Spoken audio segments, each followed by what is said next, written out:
What would your life be like without cheese? Is cheese healthy or a no-no? Stay tuned as we discover the answer and learn how to make non-dairy cheese dishes.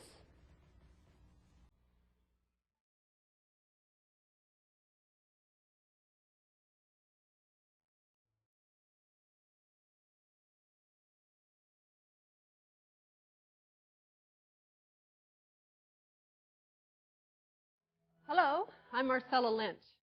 Welcome to another episode of Food for Thought, the cooking show that features God's eating plan as unfolded through Scripture and through an understanding of God's other book, the Book of Nature. What would your life be like without cheese? Do you have a block of cheddar, mozzarella, Jack, or Swiss cheese in your refrigerator right now? How long could you go without bringing cheese of some kind home from the market? Is it a staple in your house? Is cheese a healthy food?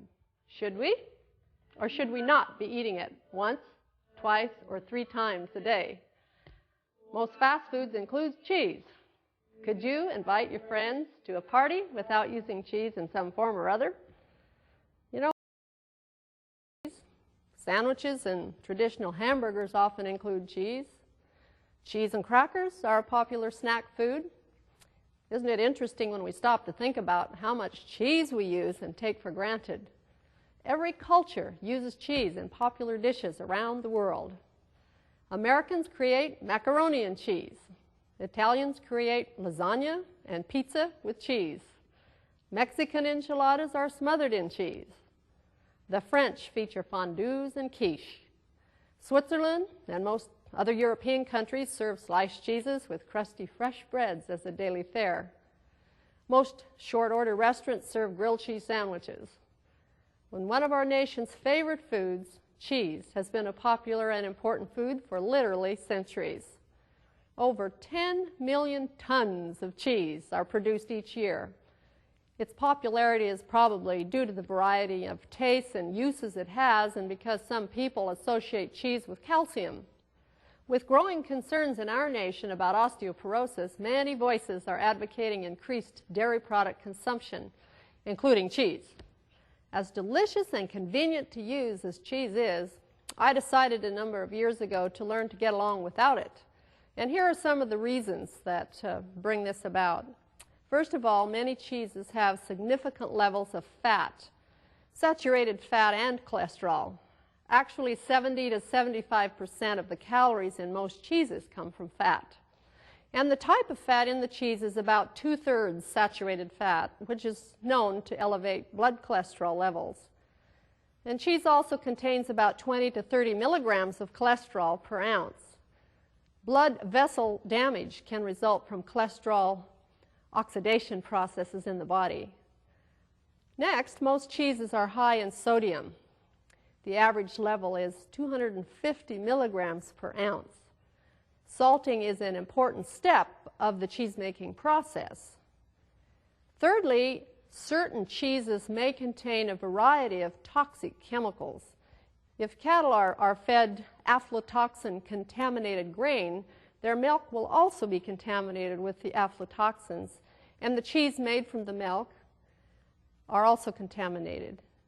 Some cheeses also appear to contain other potentially cancer-causing substances called mutagens. The more a cheese is ripened or aged, the more mutagens it is likely to contain. Most cheeses are ripened or aged or cured for anywhere from 4 weeks to 2 years. Harmful chemicals in cheese include tyramine, histamine, putrescine, cadaverine, and others.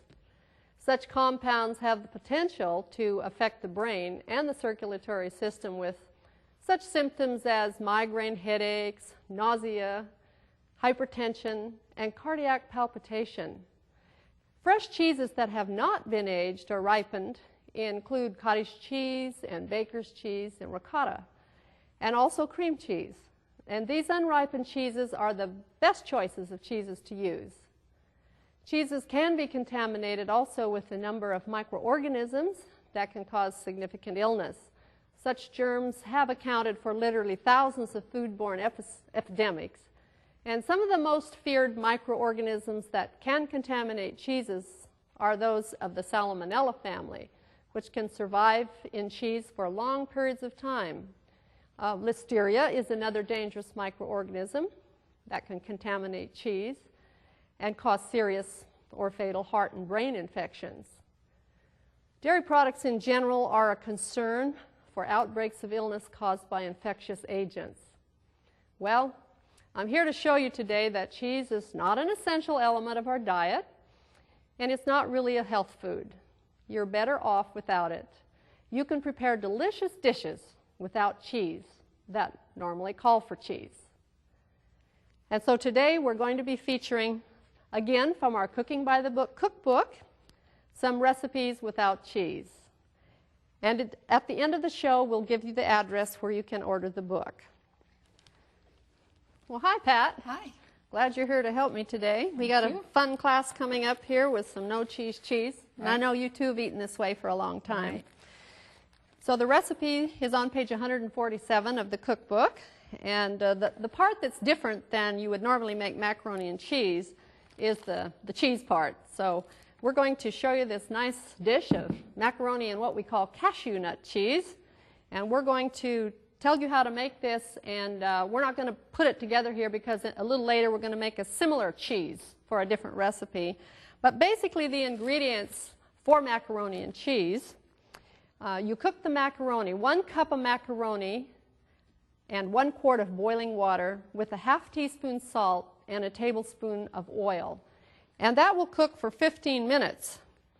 And then when you want to make the cashew nut cheese in the blender, the ingredients for that are 1/2 cup cashew nuts raw, 2 ounces pimentos, like 2 medium pimentos, 1/4 cup lemon juice, 3 tablespoons of brewer's flake yeast. That gives you kind of a cheesy flavor. It's nutritional food yeast flakes. 1 teaspoon salt, 1/4 teaspoon onion powder, and you can shake a little garlic powder from a shaker, and also then you need 1½ cups water. Then when you get all of that stirred together with the cooked macaroni, you sprinkle the crumbs over the top. And so the crumbs, you could just take 1/4 cup of whole wheat breadcrumbs and mix a tablespoon of this brewer's yeast flakes and a tablespoon of oil together.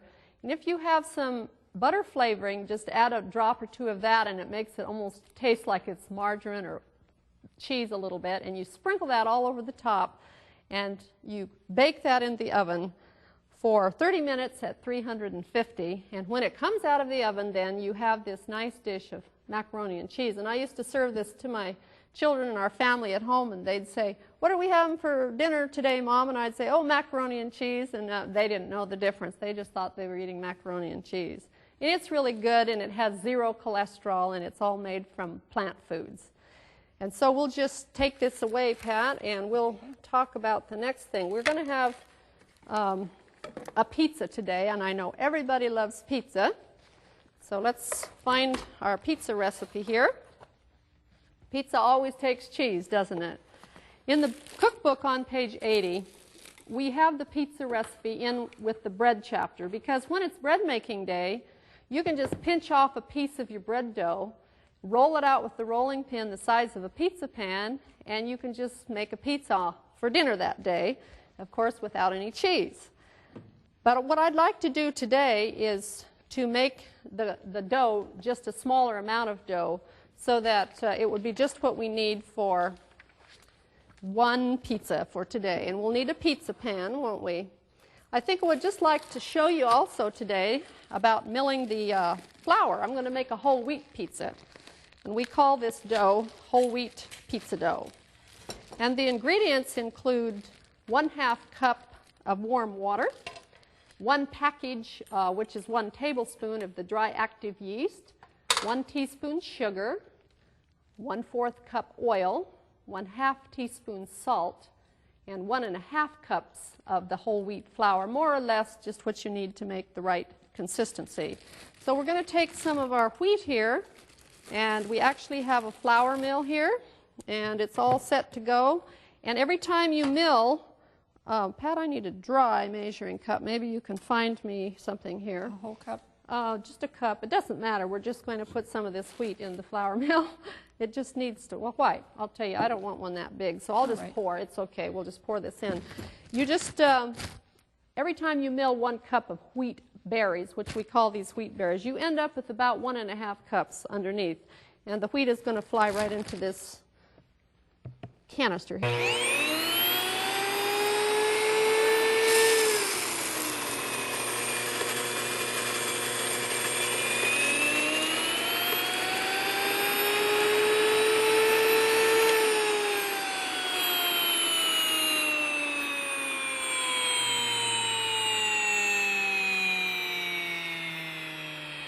Sounds like our plane is landing.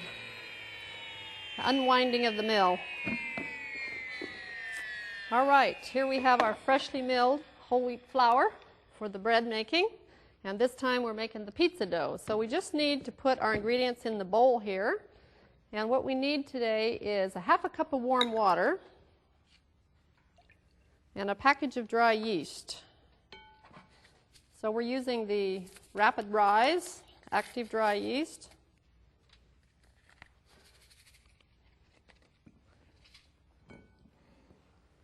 And our directions here are to put a teaspoon of sugar. That's for food for the yeast. You can use a little honey or sugar to help the yeast to activate and grow a little faster and quicker and to be a little fluffier. And then we're going to add the oil, salt, and flour. So again, it's 1/4 cup of oil. You can cut that back if you'd like to have less. It just makes the dough just a little more tender. And we also need to have a teaspoon of salt and 1.5 cups of flour, which we already have some milled ahead and measured as 1.5 cups here. So we're going to just mix this all together. And Pat, I'll let you just take this out of the way here, and we'll make room to roll this out so that we can get a crust ready for our pizza. When you make pizza at home, you need to pre-bake the crust first, because in the pizza parlors, when they make the pizza, they have those ovens that they just slip the pizza right off of a wooden pallet right into the oven itself. And so you need to get that crisp crust at home by pre-baking it and drying it out a little bit. We have a nice soft crust here. We're going to knead it just a little bit to make it elastic. Recipe says just a couple minutes to make it stretchy and develop the elasticity in it. And then we just need, Pat, to put a little flour here so we can roll it out and it won't stick to the counter. We'll go ahead and move our bowl out of the way here. If you don't have a rolling pin, you can just simply roll this out and pat it with your hands into your round pizza pan. And actually, if you don't even own a pizza pan, just use a cookie sheet. It works just as well. And then you can make it in pie plates and whatever flat things you have. It's fun sometimes to have a pizza party and let everybody make their own individual pizzas. But this is a nice whole wheat pizza that has all of the parts of the kernel of wheat in it, so that it contains the fiber, the protein, the carbohydrates, and everything all at once. And in the pizza parlor, they bake the pizzas right on the bottom of the oven, and it makes a nice crisp crust. So when you're at home, we just pre-bake this crust first, and then after about 5 minutes we bring it back out of the oven and put the toppings on it.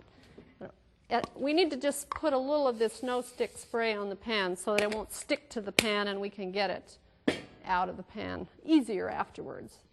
So when you get it sort of stretched out, then you can just finish it with your hand. Just make your hands flat and start stretching it out. And this will go right up the sides. And we're going to have pizza sauce we'll make for you and put all the trimmings. And we'll make the cheese that we're going to drizzle over the top. And it's going to be just a wonderful pizza. It's a lot cheaper to make your own pizza. Used to be, I thought pizza was a quick way to go out and have something inexpensive, but it's not, is it? Maybe $15 or $20. Right, we need to pre-bake this for about 5 minutes at 450, Pat. And I'll let you take that. And I've got one here in the oven. that's just coming out. And we've pre-baked this one already for 5 minutes so that you see it's loose, and you can just, actually you can make some of these on bread making day and finish it when it's time for dinner. I think I'll put this here so that we can get all So the next part of this is to make the quick pizza sauce that goes over the top. So for our recipe for the quick pizza sauce, let's look at the ingredients here. It's 1 can of tomato paste plus 1 can of water, 1 teaspoon oregano, 1 teaspoon sweet basil, 1/2 teaspoon salt, 2 tablespoons olive oil, 1 teaspoon onion powder, and optional really is 1/2 cup of veggie-burger or any kind of vegetarian meat product that you might want to add to it. All right, so we already have the quick pizza sauce made, and we did put some of this gluten vegetarian burger in it that we made in one of the other classes from it's the protein of wheat, and we've ground it up, and this quick tomato sauce is the next thing that we want to spread right over this crust here. Let's just be generous and put the whole thing on here and smooth it all out so that we can top it with our vegetables. And the kind of vegetables that you choose to use is totally your choice. And if you have onion haters at your house, you can leave the onions out. I love onions. I can put them in everything. But there's nice vegetables like mushrooms. I like sliced tomatoes on it also. Olives, bell peppers are nice. All right, so we need to have, you can slice by hand, or you can be lazy and let the machine do it for you. We have here like 1/2 of a bell pepper will run through here, and we'll have a piece of onion. We have olives, we have mushrooms. So we'll just go put them all through at once without stopping here, and we'll just sprinkle them over here.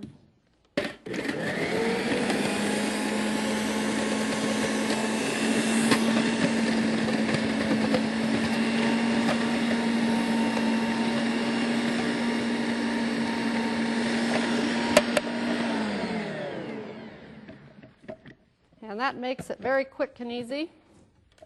Get everything ready. I'll just give this to you, Pat. Okay. And I'll just stir this all up here. And if you have somebody that doesn't like onions, you do them separately and make 1/2 of it over here on this side. We also have some sliced olives that we'll put on. And just, you know, I like pineapple tidbits. We have all kind of things that we can put on. Zucchini is nice to put on pizza. So I think we have a little more than we need here, Pat. I'll just stop with that right now.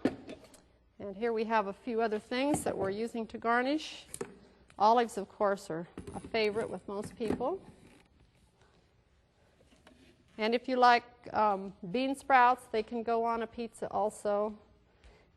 And I've been dehydrating things from my garden, and I have a lot of dehydrated tomatoes. They're kind of fun to put around on top of your pizza also. Right? So we'll make the sauce that we're going to drizzle over to take the place of the cheese now. And this is kind of an interesting thing. You're probably going to wonder, whoever thought up this set of ingredients that would go together to taste kind of cheesy, but it really is nice. So let's see here. I'm going to show you the ingredient list first here, called Cashew pimento cheese. And we put 1 cup of water, 1 cup of cashews, 1 teaspoon salt, 1/4 cup oil, 1/3 cup lemon juice, and 2 4-ounce jars pimentos, 1 teaspoon onion salt, 1 teaspoon garlic salt, and again 3 tablespoons of the food yeast flakes. And that's to give that cheesy type flavor. Right, so we're going to put the 1 cup of water in the blender, and followed by all of the other ingredients. Here we have the cashew nuts, and we have the nutritional food yeast flakes. We have a little oil.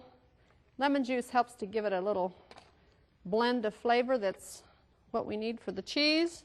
Our seasonings here, we have the salt, and we have the garlic and onion powder and salt here.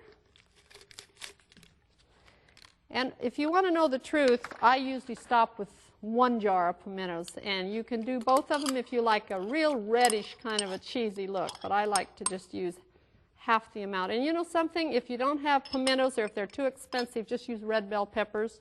Sometimes in the summertime when I have red bell peppers in the garden, I just chop them up and freeze them and use those for my pimento cheese sauce.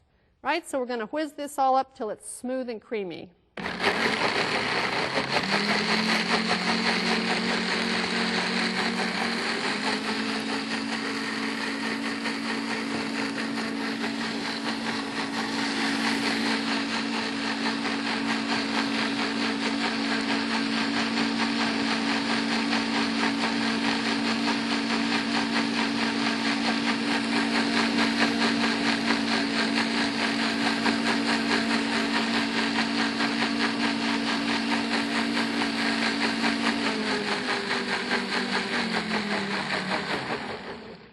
You want to give that cashews time to get whizzed up real smooth in there.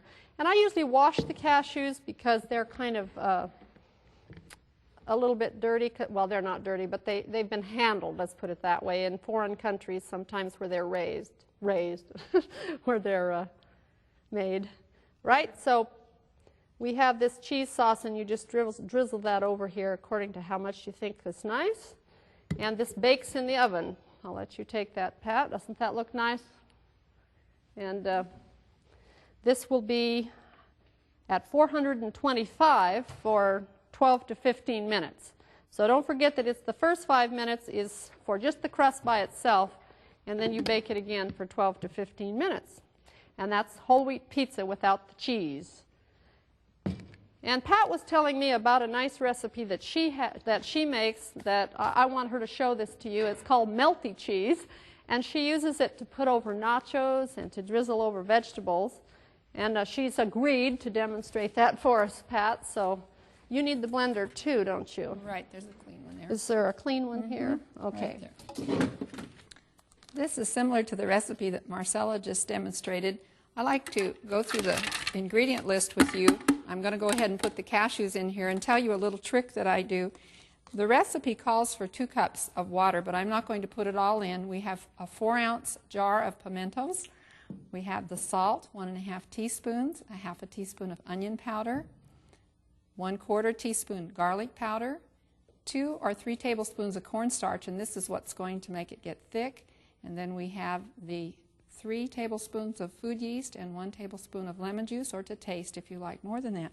So I think we're ready now. And one trick with the cashews is you put just enough water in to cover the cashews, because if there's a lot of water in there, they just swirl around and they don't get smooth as quickly. We're going to make some noise now.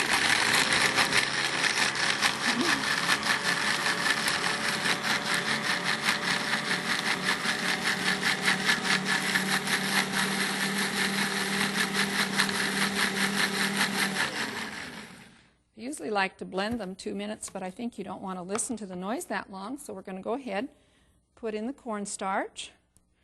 You don't have to worry about cornstarch being lumpy when you do it in the blender. And again, this one has the food yeast. Food yeast is 50% protein and full of all kinds of B vitamins. We have the garlic salt, regular salt, onion powder. And this one has quite a bit less lemon in it. It has a tablespoon, but we might actually enjoy it with 2 tablespoons according to your taste. And we're just going to whiz it up, and then we're going to cook it and pour it over nachos. And I think you need the pimentos here. You're so right. Thank you. We want to make it look like It gives cheese. it lots of color. Thank you.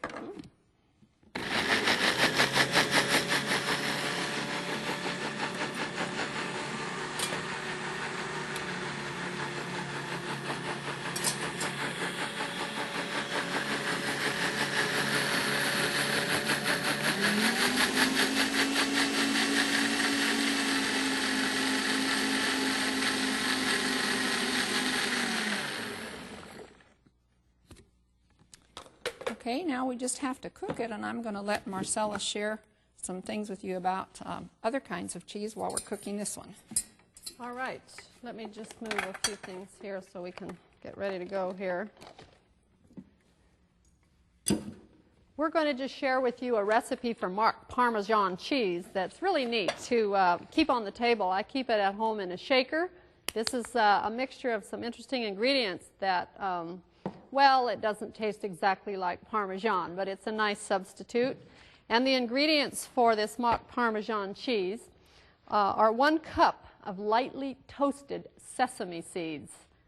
And you can toast the sesame seeds in the blender, in the microwave, or you can toast them in the oven or on top of the stove in a dry skillet. Then 1/4 cup nutritional yeast flakes, 1/2 teaspoon onion powder, 1/2 teaspoon garlic powder, and 1/2 teaspoon salt. And this is the ingredients for the mock Parmesan, and you just keep it handy so that you can shake it out onto things like that. We just have on display here also some of the non-dairy cheeses that are available in the supermarkets. This is one that's like mozzarella, and you can get the light cheeses and the cheeses that look like cheddar and our kind of cheddar substitutes. You can actually grate them and use them on the pizza and at different times like that when you'd like to too. And Pat, I think we'll just go ahead and use some of this other cheese here to drizzle over there, because we're just getting a little short of time here. And let's just drizzle this over to show that when you get that cooked, it looks prettier. And you can just drizzle the cheese over the nachos. These are the baked tortilla chips, so that there's no fat added to them. Okay, Pat, do you think you could give us a little summary of what you've done there? Yes, this cheese sauce has gotten nice and thick now. What I like to do when I'm going to have nachos, maybe for the evening or the next day, is I do all the blending and I put it in a jar in the refrigerator. You need to use it while it's hot, and then you can pour it over vegetables or nachos. Nachos are always fun in the evening, especially with kids, and I like them too. Well, everybody does. Thanks, Pat. Appreciate you showing that to us. And we're just happy that you tuned in today, and I've had a lot of fun, and it's fun to try to create things without cheese that taste good. We hope that you'll remember that this program is sponsored by the Three Angels Broadcasting Network, and we do appreciate your prayers and your financial support, and we hope you'll join us again next time for more Food for Thought. If you've enjoyed the recipes and cooking tips in this program, you'll want to order our Food for Thought resource sheet. We'll tell you how you can order the cookbooks you've seen used on this program, along with other information that will help you cook healthful, attractive vegetarian meals. For your free copy of our Food for Thought resource sheet, please write to us at Food for Thought, P.O. Box 220, West Frankfort, Illinois 62896, or call 618-627-4651.